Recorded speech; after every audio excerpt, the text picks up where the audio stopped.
কি রে, সামনে পরীক্ষা, তুই মোবাইল টিপতেছিস? পড়াশোনা বাদ দিয়ে মোবাইল টিপতেছিস? সামনে পরীক্ষা না?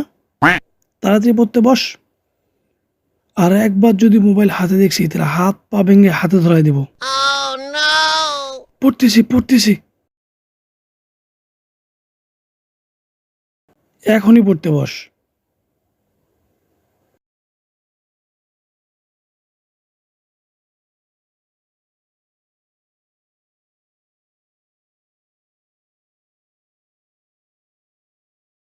One hour later.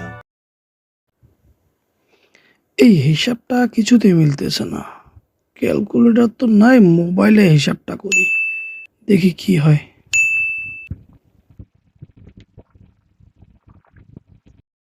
কিরে, তুই আবার মোবাইল নিছিস? তোর আজকে দাঁড়া, দেখাচ্ছি। না না, আমি হিসাবে গেলাম, শুধু হিসাবের জন্য। আমি ফাইসা গেছি, আমি ফাইসা গেছি, আমি ফাইসা গেছি মাইনকার চিপায়।